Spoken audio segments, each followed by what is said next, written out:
la doctrina. Muchos manifiestan, muchos cristianos, muchos creyentes, que la doctrina es irrelevante, que la doctrina no es importante. Pero realmente no sé por qué esas personas que se hacen llamar cristianos dicen que la doctrina no es importante. Posiblemente porque no saben el significado exacto, concreto de esa palabra, doctrina. Vayamos al libro de 1 de Timoteo, capítulo 4, versículo 16. El apóstol Pablo le dice estas palabras a aquel joven Timoteo: ten cuidado de ti mismo y de la doctrina, persiste en ello, pues haciendo esto te salvarás a ti mismo y a los que te oyeren. Ten cuidado de ti mismo primeramente y de la doctrina, persiste en ello, pues haciendo esto te salvarás a ti mismo y a los que te oyeren. La doctrina que Pablo le está enseñando a Timoteo es la doctrina que Jesús le enseñó a Pablo. Es la doctrina que Jesús le enseñó a los discípulos.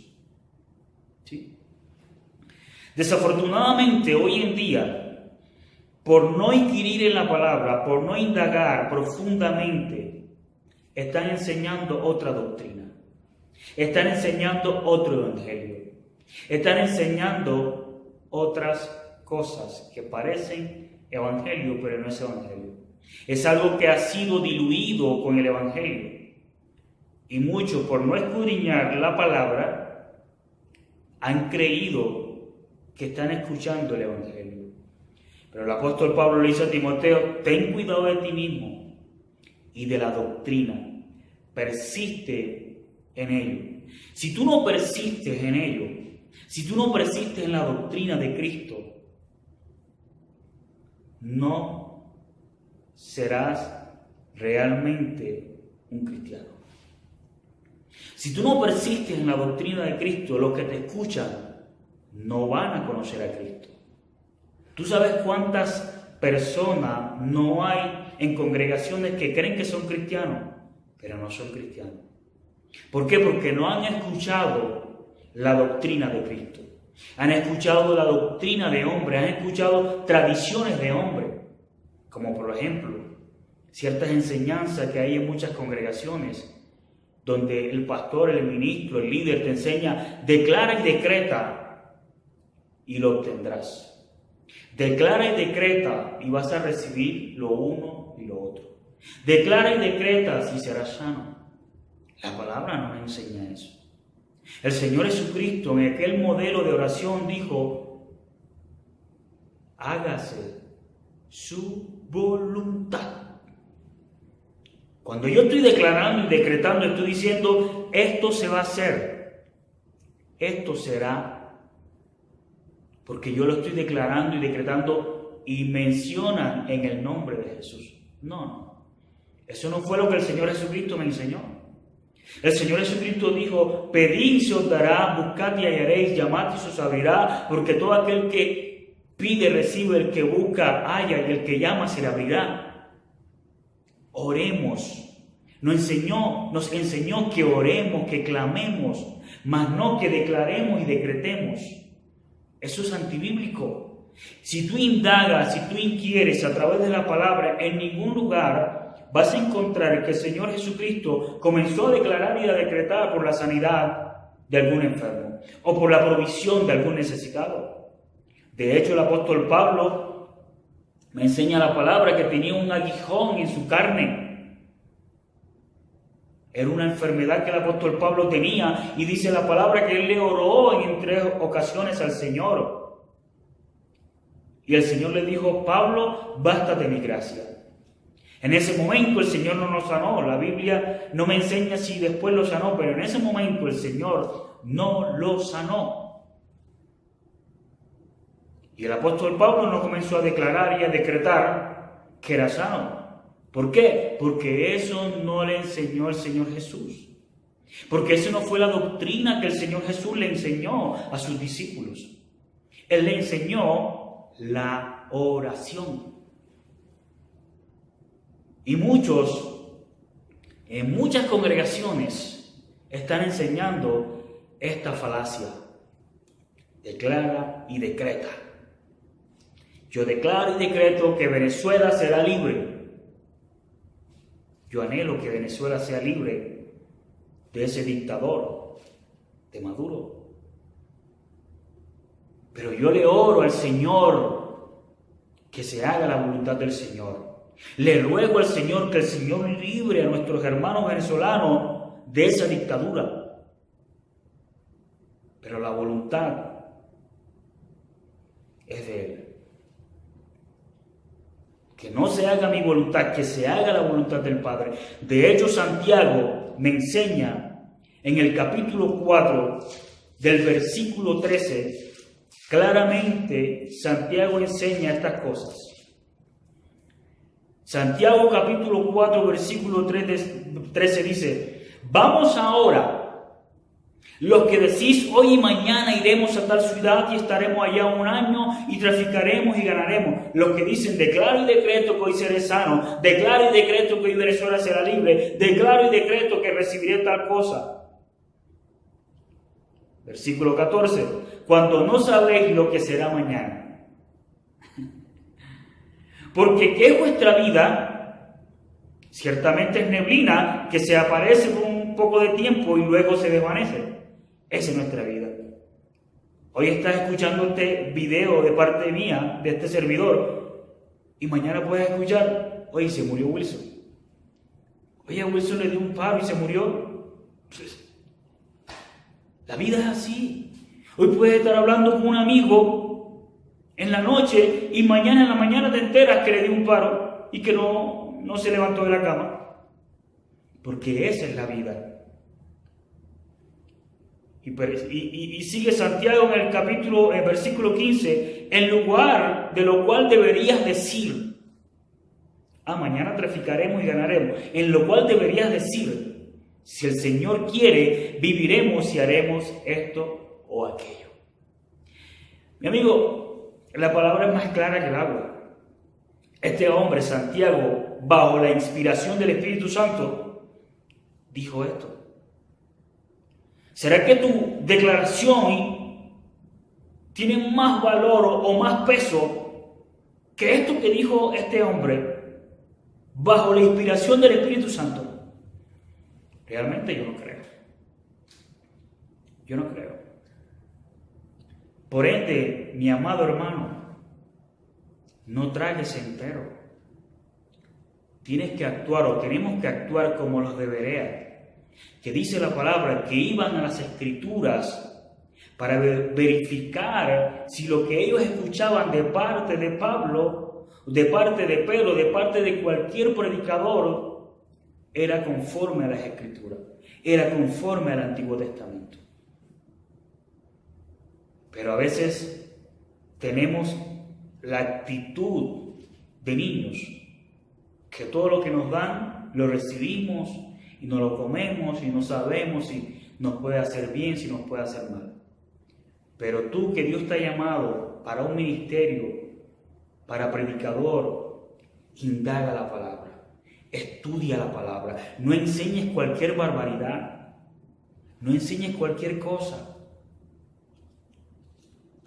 ¿Sí? Porque la palabra, como le dijo el apóstol Pablo a Timoteo: ten cuidado de ti mismo y de la doctrina. Persiste en ello y serás salvo tú y los que te escuchan. Ya deja de estar declarando y decretando que eso es antibíblico. Tú no eres Dios. Tú no eres Dios para saber si mañana por la persona que estás orando va a ser sana. Tú no eres Dios. Clámala al Señor, ruégala al Señor, pero que se haga la voluntad del Padre, mas no la voluntad tuya. ¿A quién vas a seguir? Las enseñanzas del hombre, las tradiciones del hombre, el concepto del hombre, sea cual sea, pastor, como se quiera llamar. ¿O vas a seguir las enseñanzas de Jesús? Si tú indagas desde Génesis a Apocalipsis, en ningún lugar, en ningún momento enseña la palabra, enseñaron los antiguos, enseñó Jesús, enseñaron los apóstoles, que para recibir algo tenía que declarar y decretar. No lo vas a hallar. No lo vas a encontrar, porque es antibíblico. Y para culminar, mira lo que dice el apóstol Pablo en Gálatas. Gálatas capítulo 1, versículo 8. Esto es serio. El evangelio no es cualquier cosa. Esto es serio. Lo que nosotros tenemos que decir, que predicar, debe ser con responsabilidad. Predicar el evangelio es un privilegio inmensamente grande. Pero también es una responsabilidad inmensa. Por ende, no podemos, no debemos predicar cualquier cosa que yo crea que es así. Es lo que me dice la palabra. Y por ende tengo que hacer un estudio muy profundo para extraer la verdad y no lo que yo creo que dice. Por ejemplo, en Mateo 7 habla de que no juzgues para que no seas juzgado, porque con la misma vara que mides serás medido. Pero si tú no haces un estudio de ese pasaje, si tú no vas al contexto de ese pasaje, vas a entender claramente que tú no puedes juzgar. O sea, que tú no puedes decirle a tu hijo, estás mal, estás haciendo lo uno y lo otro, eso está mal. Porque tu hijo te va a decir, no me juzgues. No. Lo que el Señor Jesucristo está diciendo ahí, y conforme a la palabra original, a la etimología de juzgar, que en su original griego significa krinos. Su original griego, que es krinos, significa muchas palabras, tiene muchas connotaciones, que es condenar, que es discernir entre lo bueno y lo malo. Entonces, el Señor Jesucristo no está diciendo que no juzgues, sino que te saques la viga que tiene en el ojo para que puedas ver y luego decirle a tu hermano, mira, lo que estás haciendo está mal. O sea, sacarle la paja de tu hermano. Y de hecho hay un pasaje donde el Señor Jesucristo dice, juzgad con justo juicio. O sea, el Señor Jesucristo no te está diciendo, mira, no disciernas entre lo bueno y lo malo. El Señor Jesucristo no te está diciendo, mira, no exhortas a tu hermano que está mal. No, te está diciendo, primero, deja de hacer lo malo que tú estás haciendo para luego corregir a tu hermano. Ahí no te está diciendo que no juzgues. Ahora, si tú le das la connotación de condenar, ahí sí estamos graves, porque nosotros no somos nadie para condenar. Lo único que condena es Dios. Pero nosotros sí podemos discernir entre lo bueno y lo malo y corregir a tal persona. ¿Sí? Entonces, para culminar, mira lo que dice la palabra. Por eso te digo, predicar el evangelio no es cualquier cosa. Y tenemos que hacerlo de la mejor manera, bíblica, no intelectual.